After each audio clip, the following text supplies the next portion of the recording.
Oiê, eu sou a Verônica Oliveira, criadora do Faxina Boa. Então, hoje eu posso me identificar como palestrante, escritora e produtora de conteúdo, mas tudo isso por conta dos meus últimos 3 anos Agora trabalhando sou como eu. faxineira. Quando você começou a se dedicar à faxina, o que você percebeu em relação ao comportamento das pessoas em relação a essa profissão? Independentemente de como você foi acolhida, em geral, até tem a história da sua avó, né, que eu acho que você não tinha tanta noção de como era, acredito, o tratamento dado a ela, mas como é que é o tratamento que o brasileiro, a brasileira, dá a essa profissão hoje ainda?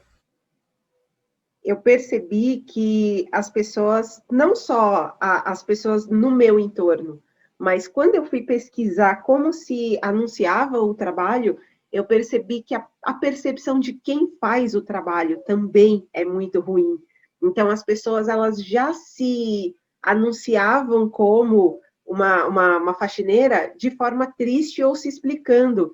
Então, quando eu falei para os meus amigos, e eu venho de um bairro de classe média, eu tenho, estudei em colégio tradicional, de repente você vê aquelas pessoas falando, puxa, tadinha, ou como se fosse aquilo que sobrou, assim, não, você não tinha nenhuma outra alternativa, então aquilo é o que te resta. E em nenhum momento eu encarei o meu trabalho dessa forma, então foi difícil fazer as pessoas entender que não era desse jeito triste, mais do que eu encarar dessa forma. Mas foi um trabalho difícil pra caramba, tanto que virou depois a luta ali nas redes sociais de mostrar que é um trabalho como qualquer outro. Então vamos entrar nas redes sociais. É justamente por esse meio que você se tornou conhecida e valorizada também, acredito, no que você faz. Como é que aconteceu essa história das redes sociais e como você teve as ideias de fazer algo criativo ali e tudo mais? A, quando alguém pergunta qualquer coisa sobre o Faxina Boa, eu sempre fico muito sem graça de falar, ah, foi sem querer.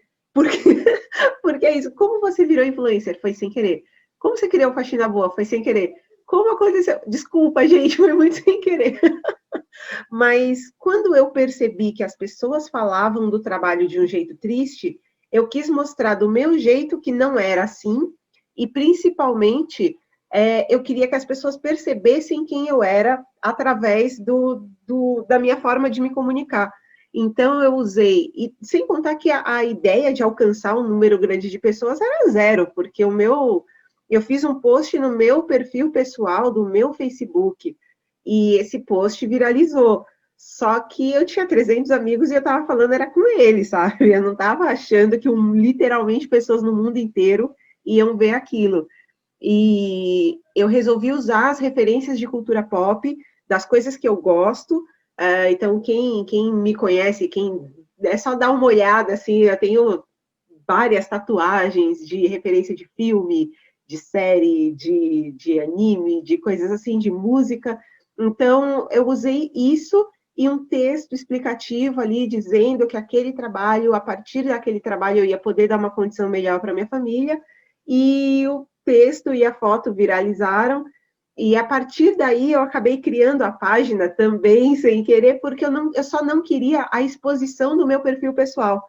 Então, eu criei uma página para as pessoas seguirem e saberem sobre o trabalho da faxina. Então, quando eu vi que era um espaço bom, eu resolvi colocar crônicas, colocar conteúdos diferentes, e depois é que eu descobri que eu fui a primeira faxineira a fazer isso. Mas até então, também a intenção era só a galera não ficar olhando os meus posts pessoais, não era virar uma criadora de conteúdo. Mas no final das contas aconteceu. 4 anos depois, se juntar todas as minhas redes, eu tenho cerca de 500 mil de seguidores e eu demoro muito para entender o tamanho disso, porque é gente pra caramba.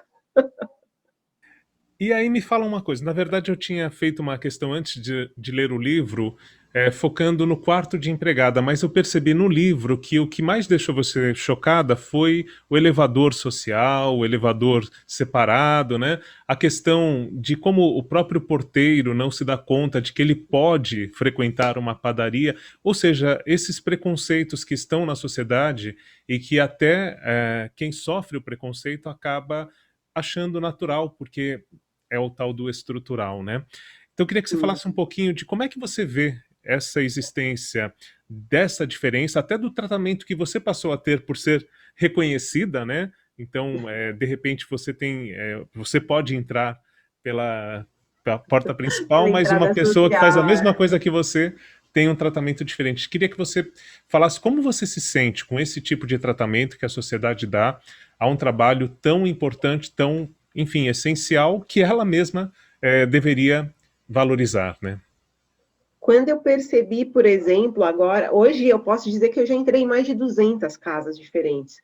E muitas prédios antigos ali, eu que cresci na região central de São Paulo, eu conheço bastante dos prédios que eram que as minhas amigas moravam, o que eu morei, e as entradas eram sempre do ladinho uma da outra, a entrada social e a entrada de serviço. E hoje eu percebo nesses imóveis novos, a entrada de serviço geralmente é do lado da garagem. Então a pessoa ela nem passa perto do mesmo portão que entra o morador.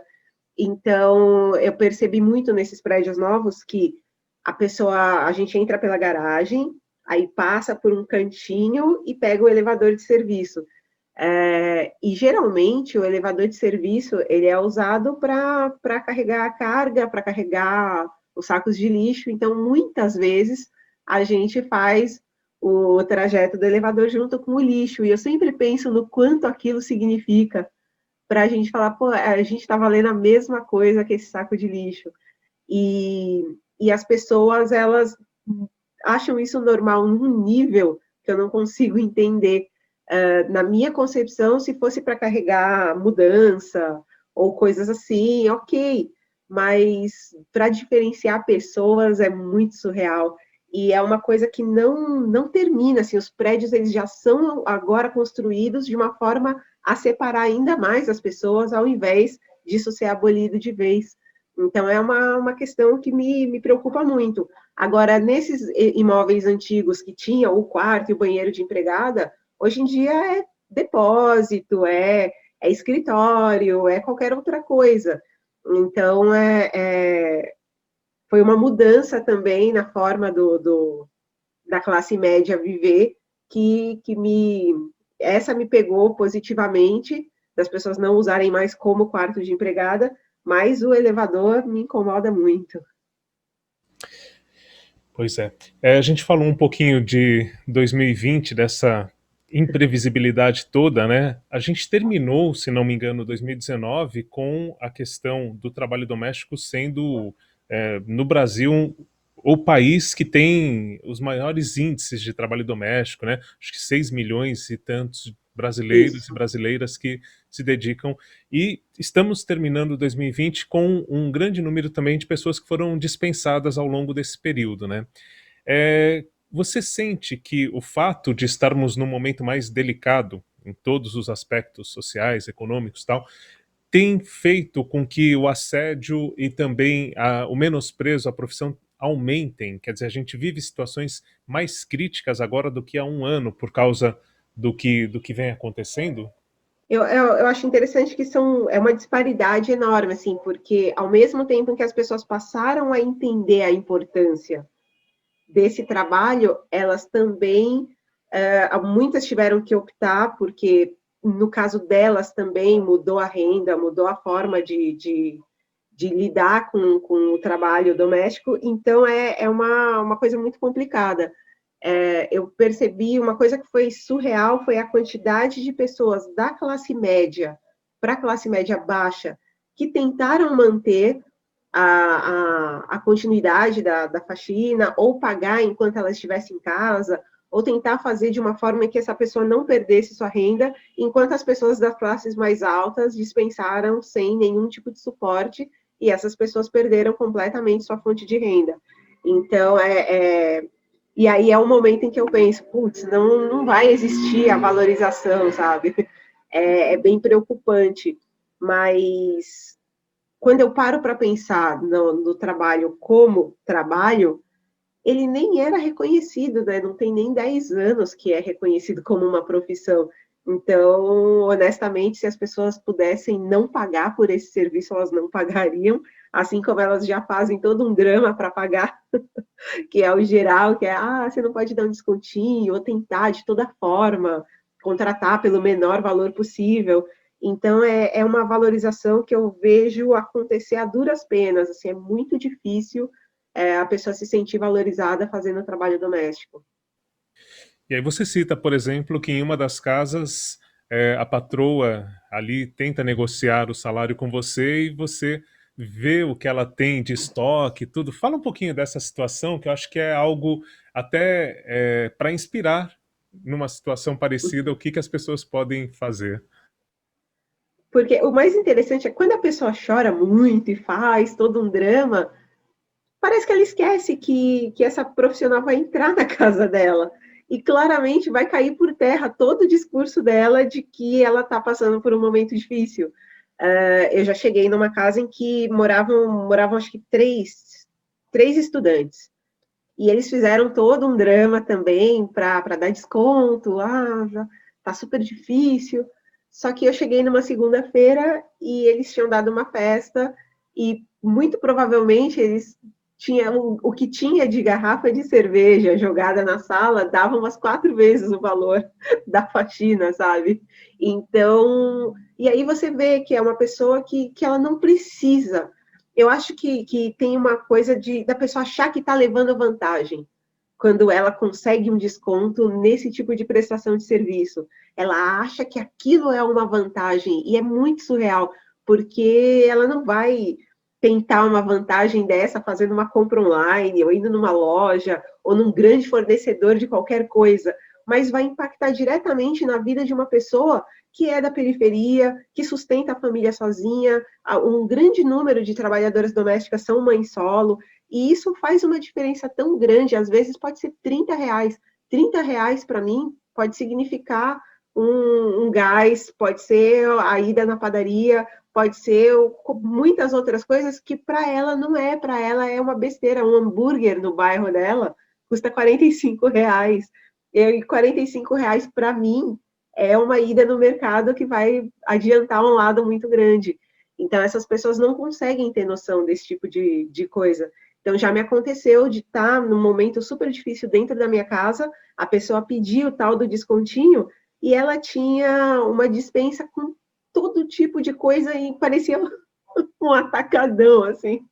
Aí eu olhei e falei, puxa, você pode me ajudar? Porque esse desconto que eu te dei vai impactar na compra de um ou outro produto de limpeza e eu vi que você tem muitos. Nunca mais essa pessoa pediu desconto, acho que para ninguém, porque ela passou a entender que aquilo vai mudar o fim do mês de uma trabalhadora.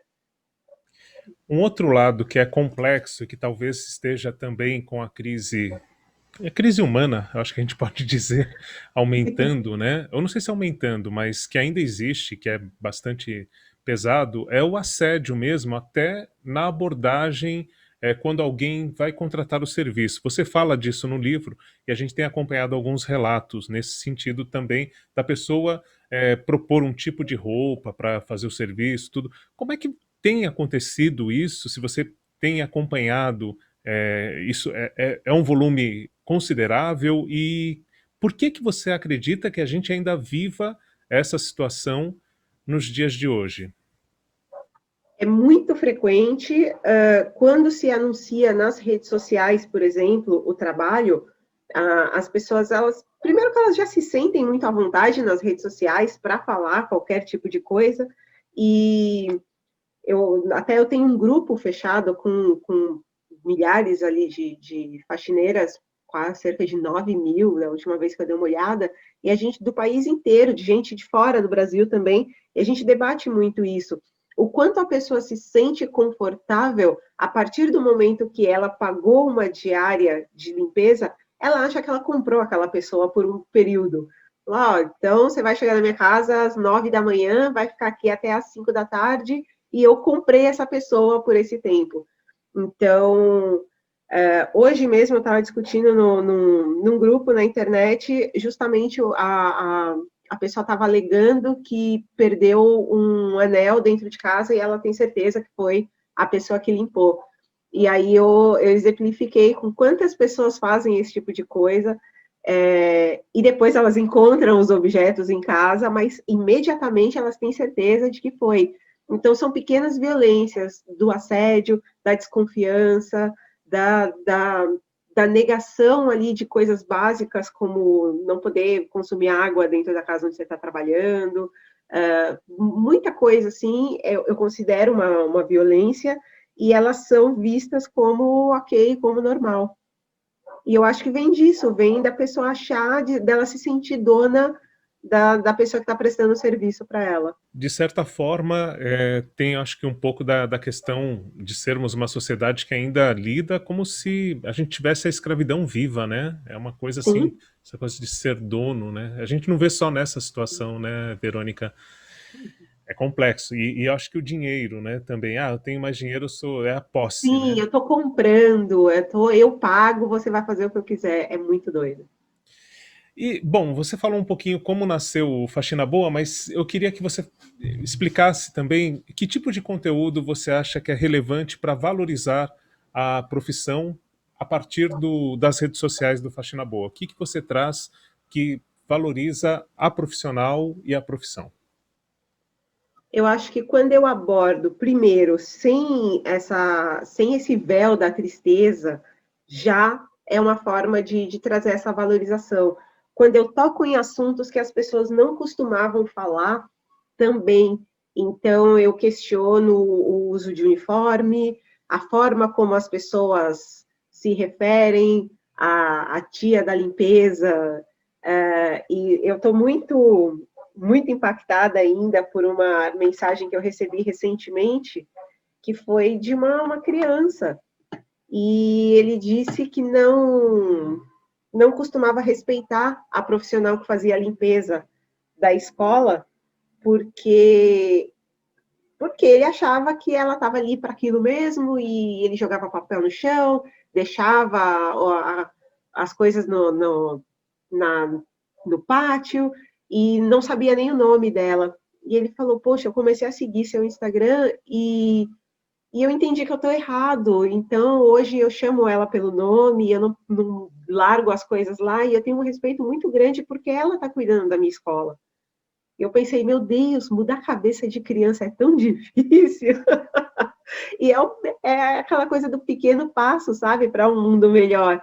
Então, eu acho que quando eu abordo questões que as pessoas costumavam deixar para lá, é bem importante. Então, eu trago desde como você cuidar da sua saúde enquanto você está trabalhando, como você respeitar o profissional que está dentro da sua casa, como você fazer o seu trabalho da melhor forma possível. Então, acho que tudo isso vai fazendo com que as pessoas passem a dar mais importância para aquilo que elas fazem, porque enquanto tiver alguém que fala eu não sou nada, ou eu não faço nada de importante, e eu sempre falo, meu Deus, se você não estivesse trabalhando, você está levando bem-estar, você está levando saúde, você está levando cuidado para a casa dos outros, para o evento, para o shopping, para o hospital, ainda mais agora, as profissionais de limpeza de hospital, cara, para mim, elas são tão importantes quanto os médicos, ponto.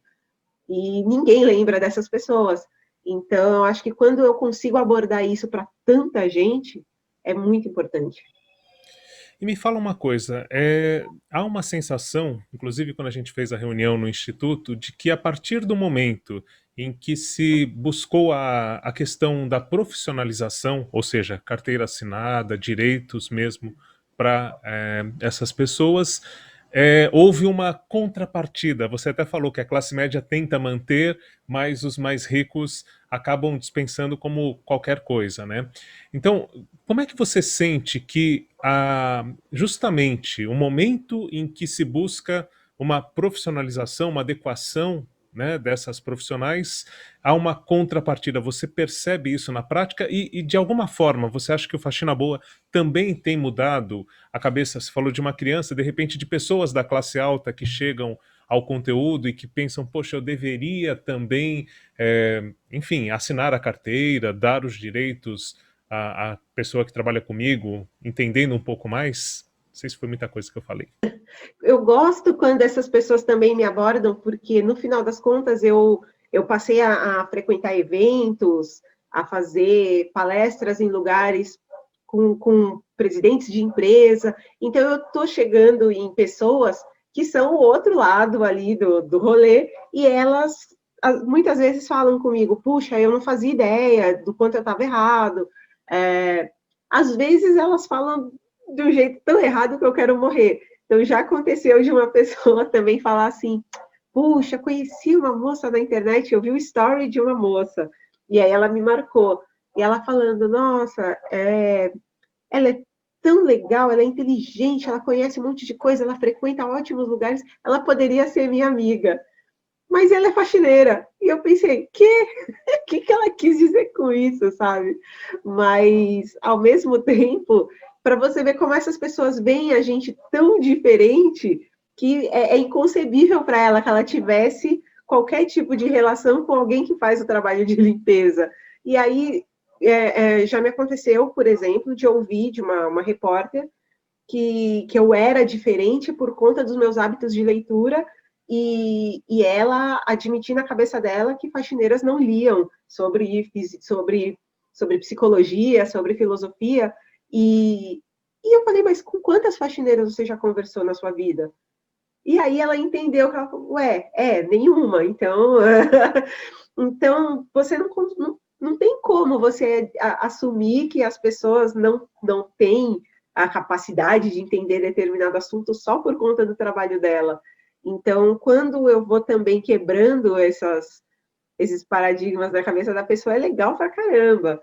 Então, eu acho interessante que é o mesmo conteúdo que atinge esses dois lados tão diferentes.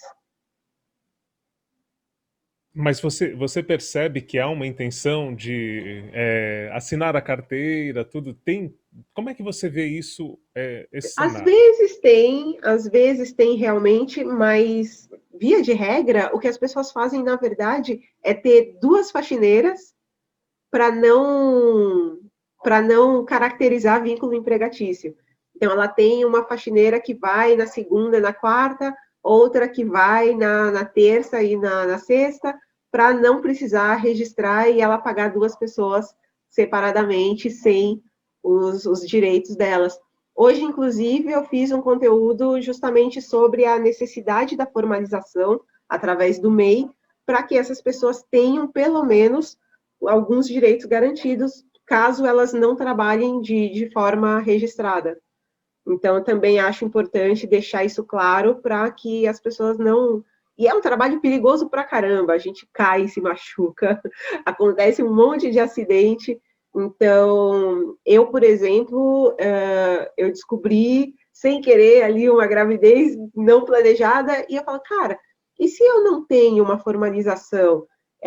Sabe, pelo menos pagando ali o MEI, eu tenho direito a um auxílio maternidade. Então, é muito importante deixar isso claro para as pessoas, porque muitas não sabem como agir nesse tipo de situação, e elas trabalham por conta e ficam à mercê, assim.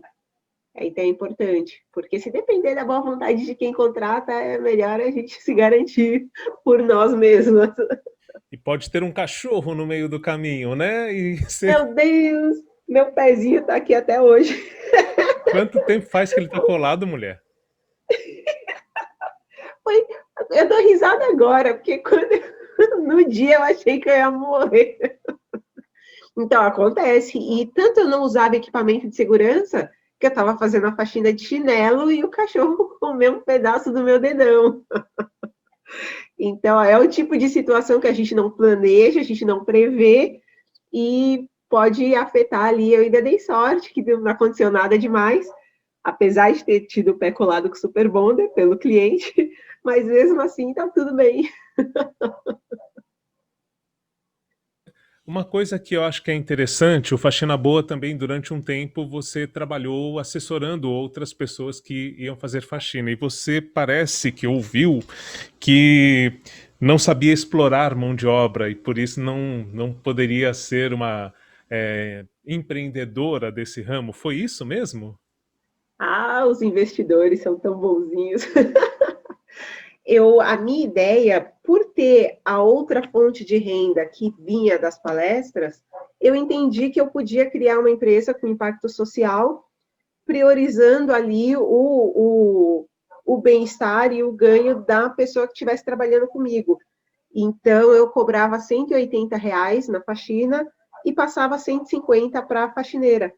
E ninguém quis investir no meu modelo de negócio porque recentemente eu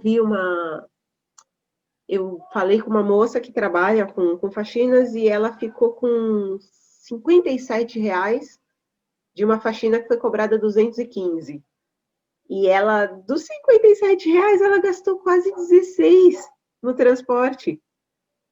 Então, imagina se ela quiser comer alguma coisa no trajeto e comprou na rua. Já era, acabou a grana da diária dela. Então, esse é o modelo dos aplicativos de limpeza e eu não queria reproduzir isso. Eu já venho do telemarketing, sei como é que é, não é gostoso, ninguém trabalha feliz nesse tipo de modelo de negócio. Então, no final das contas, eu fiz do jeito que eu queria, até o quanto eu aguentei, e depois eu desisti, porque eu sabia que não tinha como crescer mantendo daquela forma.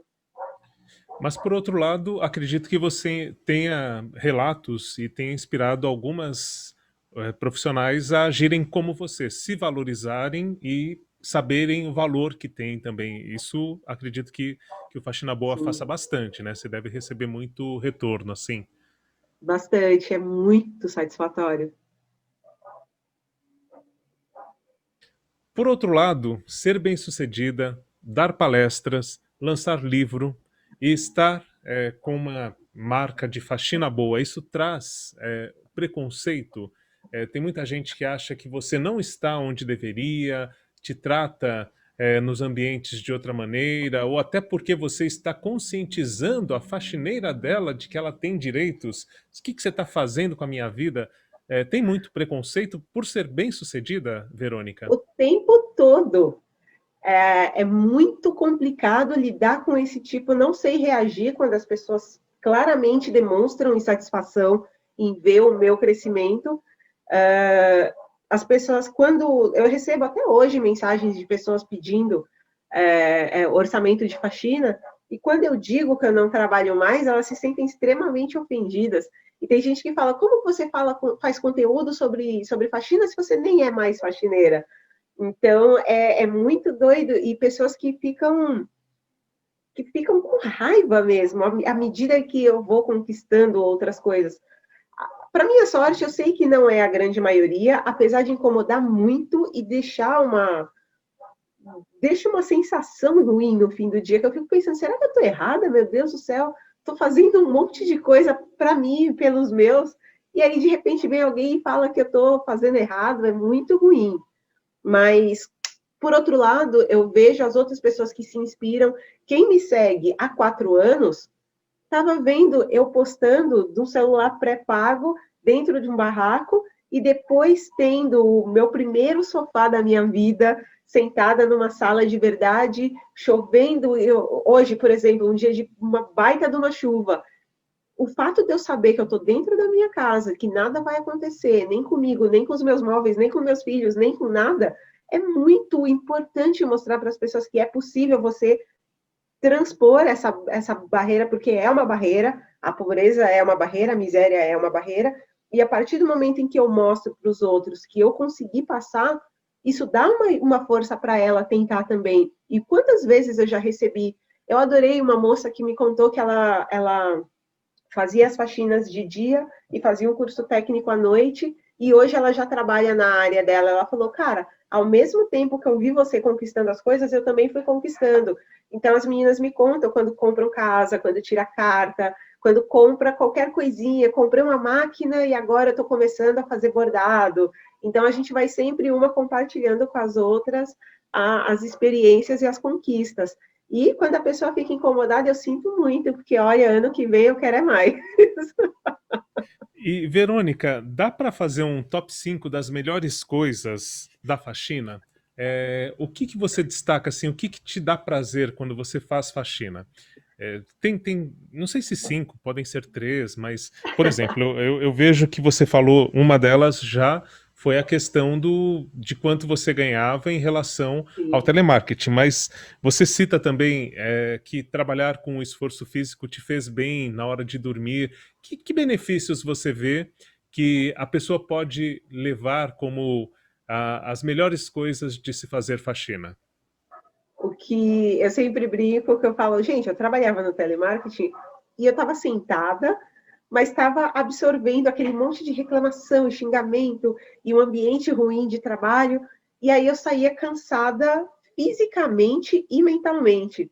E da faxina, eu tô lá, eu sempre falo para todo mundo que eu descarrego a força do ódio esfregando as coisas. E quando eu termino, eu tô muito leve.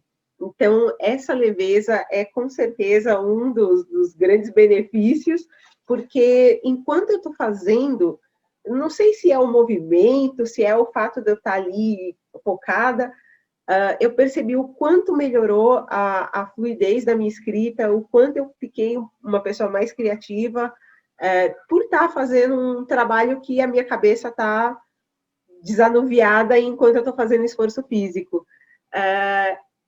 A, a diferença brutal da casa que eu chego e a casa que eu saio é outra coisa. Às vezes, dependendo do seu trabalho, você leva tipo meses para ver o resultado dele.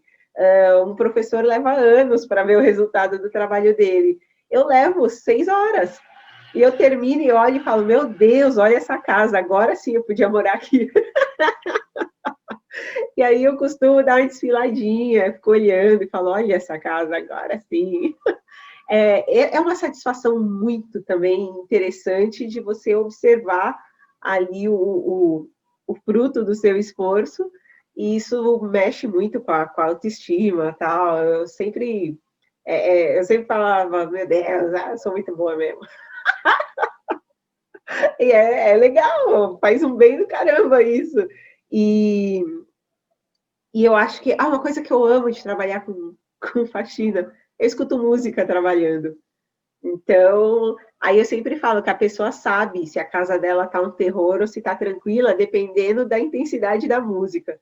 Se eu estiver ouvindo Rato de Porão, eu acho que eu tô com ódio porque a casa tá muito suja. Mas se eu estiver ouvindo a Beyoncé, eu tô mais de boa.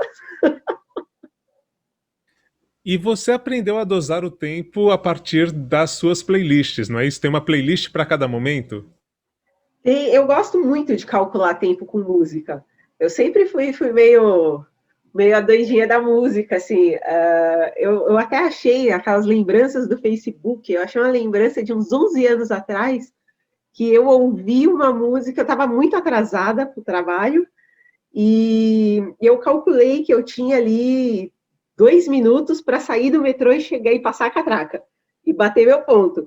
E era na Paulista para Frei Caneca, e eu falei, cara, eu vou fazer esses 2 minutos. Eu coloquei uma música de 1 minuto e 40 e saí correndo. E eu passei a catraca na hora que acabou a música. Eu adoro fazer esse tipo de coisa. Recentemente eu fiz uma viagem e eu calculei também. Eu gosto de uma banda que tem umas músicas muito longas. E aí eu falei, cara, eu vou colocar 4 músicas dessa banda que vai dar a hora certinha. Eu peguei o ônibus na rodoviária, quando chegou na rodoviária da outra cidade, acabou a última música. E aí eu sou a louca da playlist.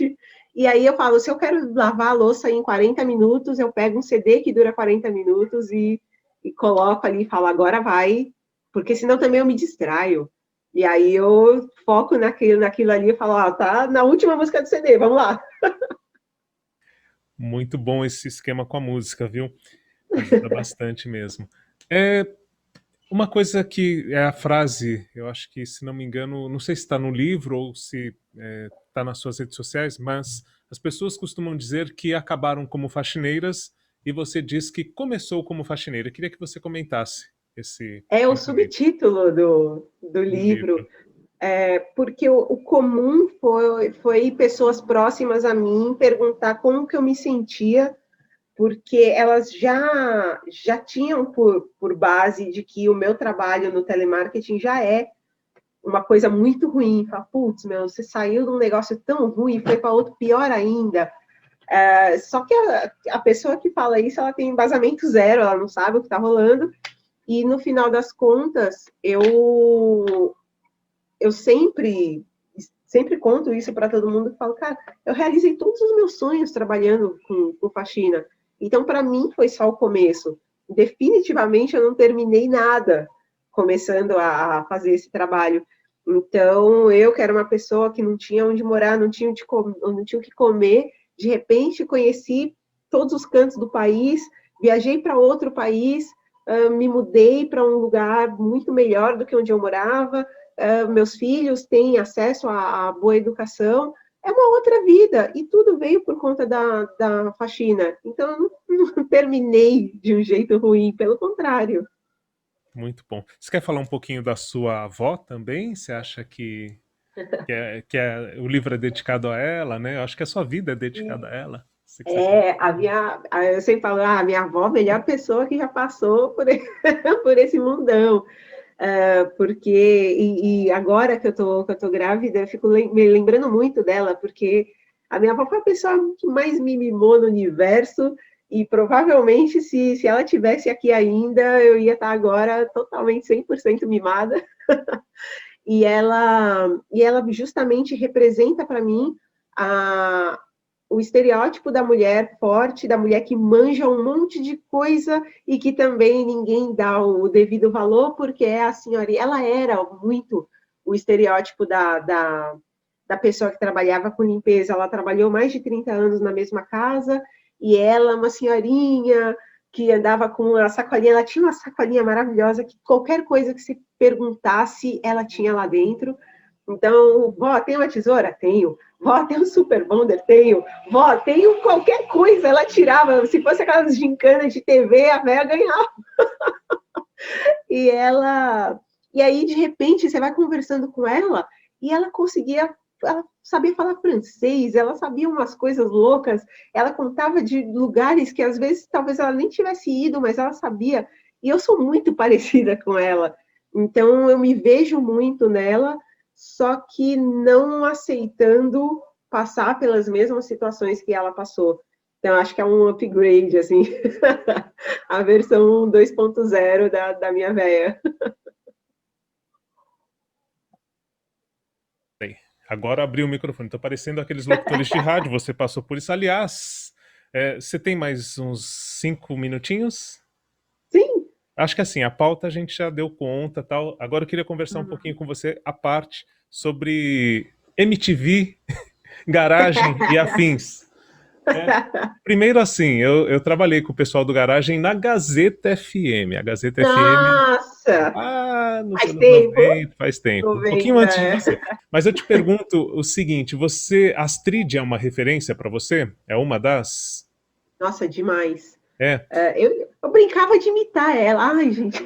Então, só para você chorar um pouquinho, vai. Você não chorou ainda nessa nossa entrevista, eu tô me sentindo sem conseguir causar emoções. Vamos lá. Estou apaixonado por essa garota. 1984, foi a primeira vez que um presentaço que o Marcondes está me dando. Foi a primeira vez que eu peguei no microfone na vida para sair aí perguntando para as pessoas se elas estão apaixonadas. Eu tô muito apaixonada pelo trabalho que eu fiz aqui na Gazeta e com certeza com muita paixão mudando de casa, indo para uma casa nova e fazendo o meu trabalho com a maior paixão do mundo, porque eu tenho certeza que eu vou encontrar profissionais tão competentes quanto esses aqui que trabalharam comigo.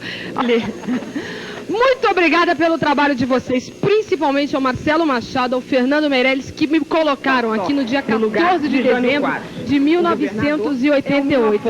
Num dia pai do roqueiro Sérgio Dias, dos Titãs, no lugar de Orestes Quercia, que está viajando. Mas a estrela do dia deve ser um outro paulista, esse já pertinho, à beira de pegar um avião para voar para Brasília, que é o ministro Bresser Pereira. Hoje ele vai contar ao Conselho Monetário Nacional todos os detalhes do novo pacote fiscal. Vai ser hoje à tarde, lá em Brasília. O Congresso não se reúne hoje, mas, para não perder o hábito, o presidente da Constituinte, Ulisses Guimarães, vai se reunir com os deputados do PMDB e vai dizer para eles, ou o partido se une, ou a gente para com esse buchicho e um ou outro vai ter que sair. A vaca vai pro brejo.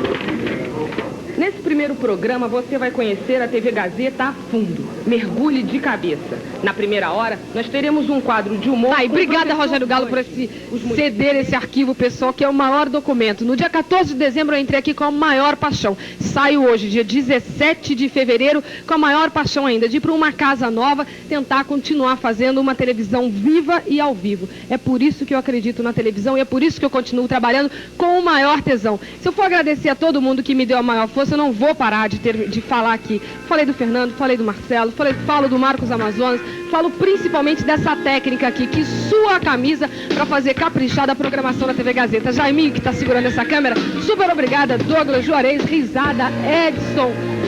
E vai por aí afora, não é, Tadeu Jungle?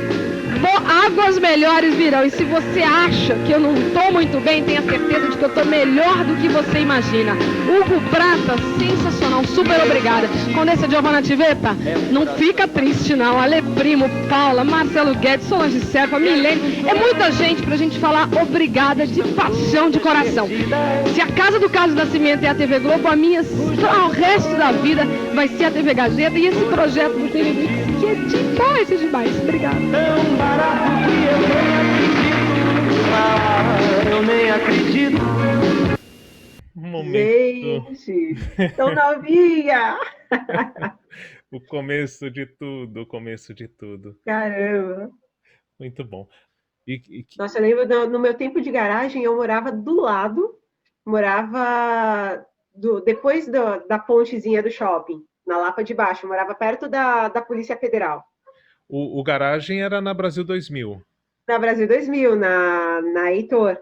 Então, tanto que o meu apelido no garagem era Destemida, porque eu descia a Rua Aurélia toda, sozinha, a pé, 2 horas da manhã. Isso foi em que ano mesmo? Eu entrei no garagem em 99 e saí em 2006. Então, é muito doido. No final das contas, demorou. Depois eu fui cair no lugar onde eu queria. Muito legal. O garagem, Sim. né, você diz. Também, e assim, hoje também fazendo as coisas com sim. comunicação do jeito que eu queria, mas demorou, mas eu cheguei. Muito bom, muito bom. Chegou e ainda o que você falou, é só o começo. Sim, com certeza. É isso aí. Verônica, adorei conversar com eu você. também. Tudo de bom pra você. Obrigado, viu? Obrigada, Matheus, você também.